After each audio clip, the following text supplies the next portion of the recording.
Hey guys, what's up? GreenMachineSam back with another video, and today we have another Chicago Bears React video. So after losing to the Patriots, and just with all the shit show of stuff that's been coming out over the last week since we've lost to the Patriots, it's kind of crazy. You know, one day, Shane Waldron is fired. You know, Thomas Brown is appointed the interim offensive coordinator. He comes out and says all the right stuff, right? We're hearing that the players are buying in again.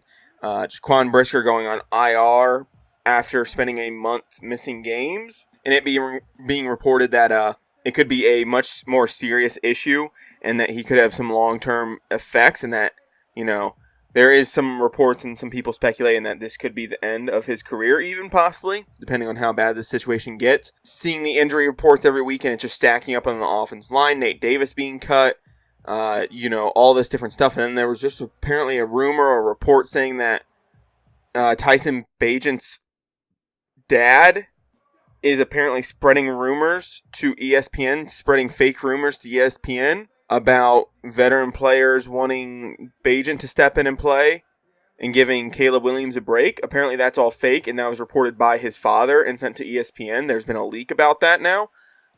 Allegedly, anyway. I want to put that out there. I've only seen a couple of stories about it so far. You know, and then, of course, you know, national media and stuff getting a hold of, you know, these big shows, seeing the pattern that's happening with the Chicago Bears now, especially with the rumor and it being more and more likely that Eberflus is probably fired after the season. You know, national media going, oh, wow, there's a pattern here. They keep letting these coaches stay too long, drafting a QB, and then that's not the coach's QB. So then they ride it out that QB, and then they get rid of him, and then they go draft their own guy, and they're like, oh, hey, we're going to give this coach another year, even though we probably should fire them. And then the cycle just keeps continuing. And people are finally just catching on to this. And I said this in the offseason. Like I literally said, if we draft Caleb Williams, Eberflus deserves to be fired. If we're going to take Williams, if Poles was set on taking Williams, we should fire Eberflus and start over, right? Because I feel like the cycle is going to continue. And I was correct. Now we're looking to fire Eberflus a year into Caleb Williams' time with the Bears.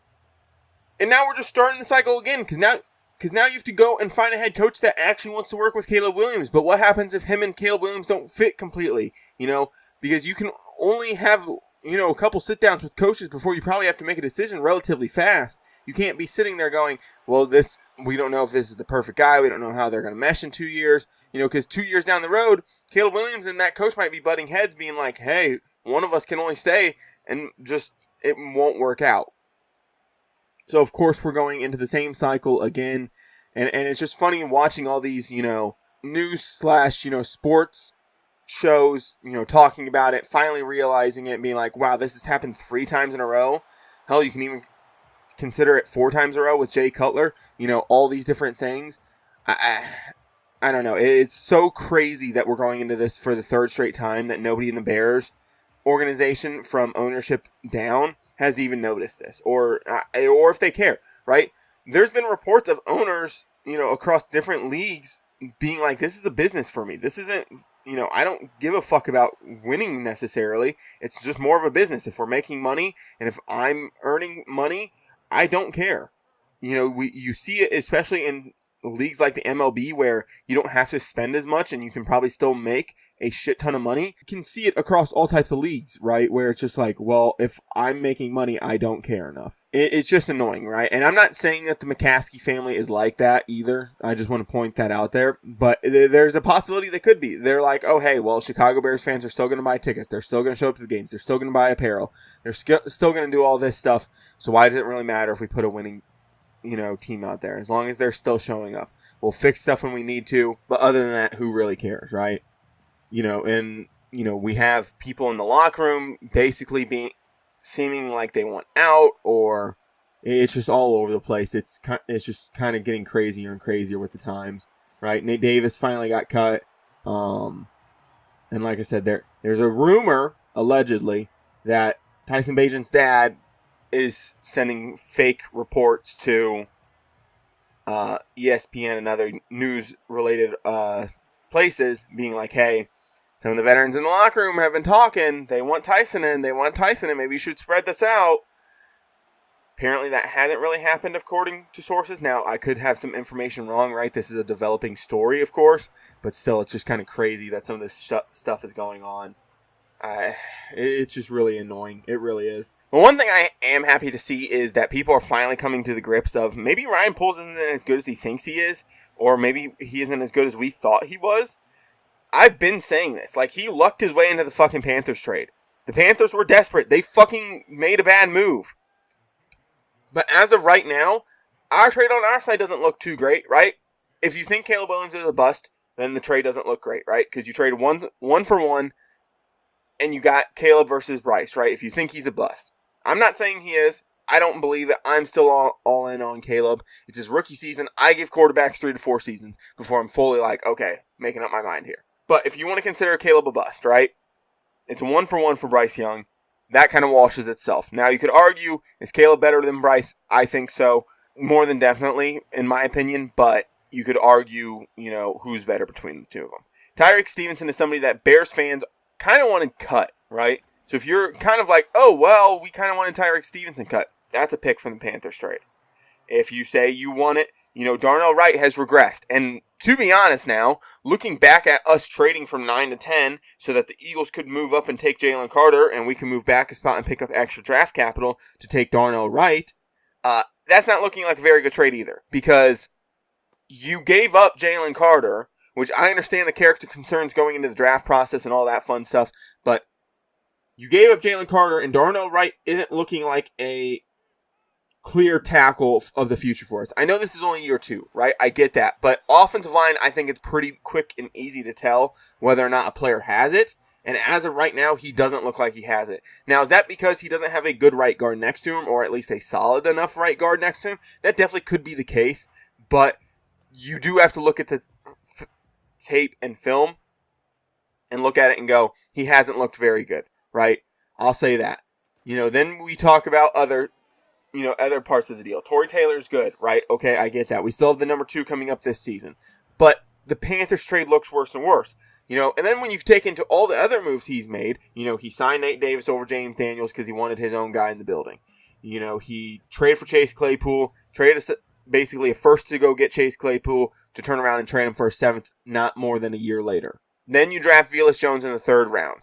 He's already off the team. He should have been off the team last year. You passed over some decent value there in the 3rd round to go get him.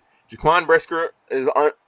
I would assume Jaquan Brisker and Kyler Gordon in their current state probably want to get re-signed by this organization just because of how much time they are missing. They're very impactful when they're on the field, but they're not always on the field. I will say that. There's just so much about this team that you look at and you go, and then the people that they passed up on to take Jaquan and Kyler Gordon, looking back at it now, we could have had George Pickens and Cam Jurgens and so many other guys. I don't have off the top of my head, but we could have had so many different guys to really solidify parts of our teams that were pretty bad when we drafted Kyler Gordon and Jaquan Brisker. Now, of course, our defense back group was also bad as well, but still. Severing the ties between Roquan and trading him away for a second round pick, and he's the 2nd best linebacker in the league. And especially considering the fact that, a couple $1 million extra we could have paid him over Tremaine Edmonds. And hell, he might have taken a fucking discount, and we might have been at the same fucking price as Tremaine Edmonds.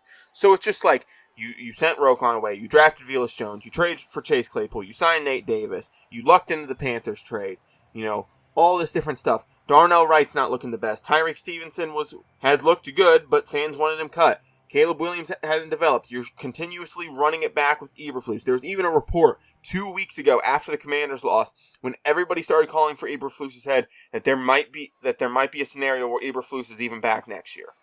I do not understand this GM. Everybody that wanted to talk so highly of this dude, just throwing shit away. He doesn't address the offensive line really at all. He goes out and gets a fucking swing tackle for us, just in case Braxton Jones or Darnell Wright has injuries, and then that dude's injured for fucking half the season already. It's so fucking frustrating listening to Bears fans who were constantly being like, Ryan Poles is great last year, Ryan Poles is great, and then having to listen to them do the same shit with Eberflus being like, oh, Eberflus had a really good second half, his defense was playing absurd, what if we get a good offensive coordinator in there, and then we might take Caleb Williams and having to listen to these dudes now turn on him and be like, oh, well, I guess it's probably the time to go. No, it was the time to go last year. We're just repeating the same fucking cycle. It just is. You know, and I knew it was concerning when we hired Shane Waldron and some of the Seahawks players were coming out being like, well, you get what you get with Shane Waldron. Like, I don't know, it's just crazy how much drama has unfolded in the last, 3 weeks of the Bears season. You know, going from looking like a good team on the upswing, you know, having a bad game against the Commanders, but ultimately going on to potentially win it and then losing on a Hail Mary because Eberflus can't fucking take responsibility and fucking understand, you know, just how to play prevent defense is fucking absurd. To now having the worst offense over the last 3 weeks of almost any team in the league. I think we had the worst offense in the league over the last 3 weeks. Just, I don't know what to say at this point, you know. It's getting old having to sit here and rant about the Bears and being like, oh, well, this and this and this and that and all this. And it's just, it gets old. It does. It's hard for me to sit there and watch football. Like, I'm enjoying football more when the Bears aren't on TV, right? If they have the 12 o'clock games, I'm enjoying that second window, that Sunday night, that Monday night, that Thursday night. I'm enjoying those games. I'm enjoying watching Red Zone more than having to watch this shit-ass offense continuously go out there. Like I said, hopefully stuff changes with Thomas Brown. Me personally, I don't think there's anything Eberflus. I don't care if Eberflus wins 6 out of the next 8 games. I really don't. And gets us to, you know, a 10-7 record or whatever. I don't think there's a world where you can realistically bring him back. I don't think he's the coach. I really don't. And 6-2 over the next 8 games isn't just generous. Isn't like, well, it's a pipeline dream. No, it's fucking like not even remotely possible. The Lions are good. The Packers always have our fucking number. The 49ers should be on the upswing. The Seahawks probably are going to best us. You know, I just don't see a world where we even split all the division games.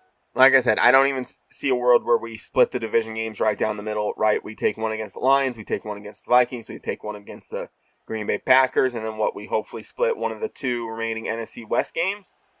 That gets us to 4 wins. We go 8-9 on the season.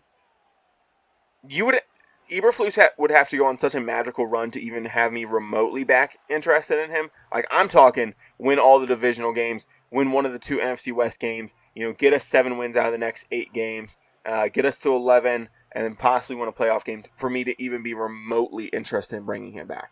I don't think there's anything he can realistically do to want him back. I'm almost willing to get rid of Ryan Poles at this point. I think they're going to give him another year. I think they're going to give Eberflus another year. I think if they go get another head coach, which they should, and I think which is the most likelihood situation, I think they're going to give Poles 2 years.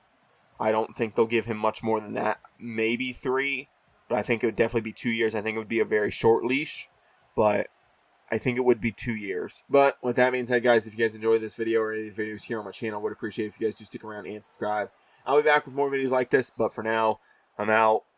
Hopefully your team's doing better than mine, because even though we're, you know, 4-5, it still feels like we're fucking not winning game. It doesn't feel like we're 4-5. It doesn't feel like we're right there. It feels like we're fucking, you know, 1-6 on the season, you know, 1-8 on the season or whatever. It just doesn't feel good, right? Because the Titans game doesn't feel like a win. It just feels like we just didn't lose for the most part. You know, I don't know. There's only felt like a couple games where it's really felt like a win, not like we didn't lose type of attitude. But I know you got to take the ugly wins with the good losses. Well, the ugly wins with the good wins, but it just doesn't feel like we've done much this season. And with a team with so much expectations, and everybody was hyping up our situation, being like, we have the best situation in the NFL. That, you know, Caleb's coming into a great defense and a good offense and an offensive coordinator, you know, and all these good weapons. And now it's just, it's dead in the water. It's dead. It's dead.